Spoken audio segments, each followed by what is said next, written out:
અહીંયા બન્યું છે કે એક દિવસ લાલા અને બલરામજી ગોપબાળો સાથે આંગણામાં રમી રહ્યા છે. રમતા રમતા અચાનક છે ને ગોવાળો જઈને માતા જશોદાને વાત કરી રહ્યા છે, માં તેરો લાલો है ना बहुत उद्यमी है, आज उसने माटी खाई है, मिट्टी खाई है.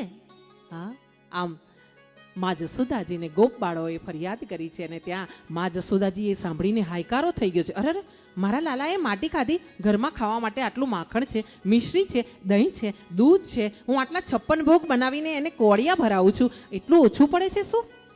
હા, ને મા ગુસ્સામાં માથે છેડો પકડીને હાથમાં એક લાકડી લઈને દોડીને આવી છે. આવીને લાલાને આંગણામાં જે રમતો હતો ને માટીમાં ત્યાંથી ઉપાડ્યો છે. આવીને લાવીને પોતાના આંગણામાં બેસાડીને કીધું છે, માટી ખાધી છે નટખટ?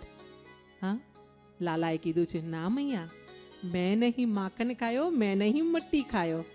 હા, મેં માટી નથી ખાધી.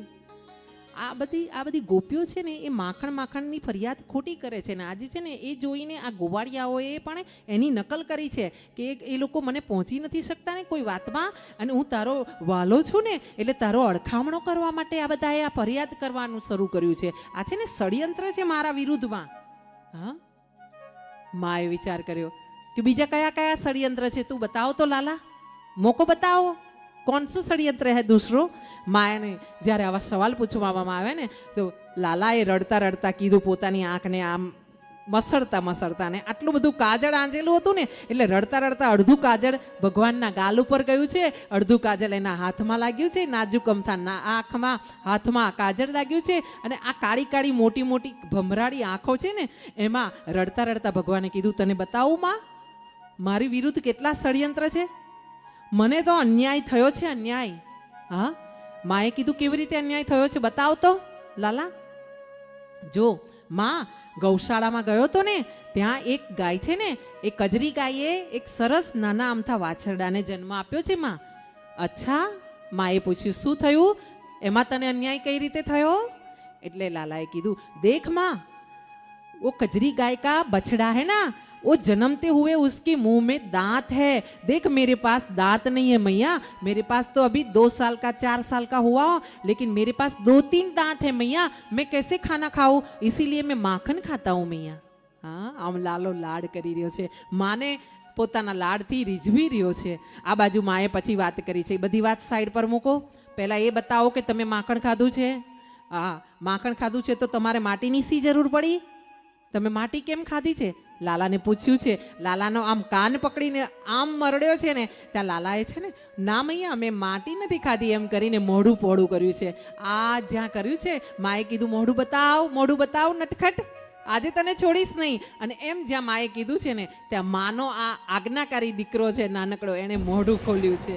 આ કરીને જ્યાં મોઢું પોળું કર્યું છે ત્યાં માને એની દ્રષ્ટિથી જ્યાં નજર કરી છે ને ગોપાલના મોઢામાં, આખી સૃષ્ટિ આ ભગવાનના મુખમાં દેખાય છે. અને આખું જ્યારે સૃષ્ટિનું દર્શન થયું છે ત્યાં સૃષ્ટિની અંદર અસંખ્ય સૃષ્ટિઓ ભગવાનના મોઢામાં છે, જેના રૂવાડે એક એક સૃષ્ટિ જ્યાં પાળી રહી છે, ભગવાન પાલવી રહ્યા છે, એવા ભગવાનના મુખારવિંદના દર્શન કરજો, આંખ બંધ કરજો અને જોજો કે પ્રભુના મુખમાં આખું સૃષ્ટિનું સર્જન થયેલું છે અને દેખાય છે, દર્શન થાય છે. મા જશોદાએ ધ્યાનથી જોયું છે અને ધ્યાનથી જોતા એને દેખાયું છે કે સૃષ્ટિ દેવી આ એક સૃષ્ટિ નહીં, અનેકો સૃષ્ટિ પ્રભુના આ લાલાના મુખારવિંદમાં દેખાઈ રહી છે. અને સાથે એ સૃષ્ટિની અંદર એક સૃષ્ટિ છે કે જેમાં મા જશોદાએ લાલાને કાન પકડ્યો છે અને કહી રહી છે કે લાલા મોં ખોલ, તારે માટી ખાધી છે ને, મોં ખોલ, મને બતાવ, માટી ખાધી છે ને. આ રીતનું દ્રશ્ય મા જશોદાને દર્શન થઈ રહ્યા છે. મા આ દ્રશ્ય જોઈને ત્યાં ને ત્યાં જ બેભાન થઈ ગઈ છે. મા જશોદા એટલા કોમળ હૃદયની છે કે જરાક પણ પોતાના લાલાને કઈ તકલીફ થાય એટલે મા બેભાન થઈ જાય છે. અહીંયા મા બેભાન થઈ ગયેલી છે. અને પાછી નંદ બાવાએ એમને ધ્યાનમાં લાવ્યા છે, જાગૃત કર્યા છે પાણી છાંટીને, અને કીધું છે કે મા જશોદાને કે શું થયું હતું? ત્યારે માએ કીધું કે આ આપણો લાલો છે ને એના મુખારવિંદમાં મેં અનેકો સૃષ્ટિ જોઈ છે. અને ત્યારે ફરીથી લાલાએ મોઢું ખોલીને બતાવ્યું છે, મા જો મારા મોઢામાં કશું નથી, માટી પણ નથી ને સૃષ્ટિ પણ નથી. હા, કારણ જો સૃષ્ટિ બતાવે તો બધી ખબર પડી જાય કે આ તો ભગવાન આવેલા છે. આ જગતનો નાથ આવ્યો છે, સૃષ્ટિનો સર્જનહાર આવ્યો છે. હા, અને પોતાની લીલાને મોઘમમાં રાખવા માટે માની સામે ફરીથી ભગવાને મોઢું ખોલીને બતાવ્યું છે ને કીધું છે કે મેં માટી પણ નથી ખાધી અને મેં સૃષ્ટિ પણ નથી રાખી મારા મોઢામાં. આમ ભગવાન જશોદા માની સાથે આવી રીતે લીલા કરી રહ્યા છે. બોલે કૃષ્ણ કનૈયા લાલ કી જય. દ્વારકાધીશ કી જય, જગન્નાથપુરી ધામ કી જય.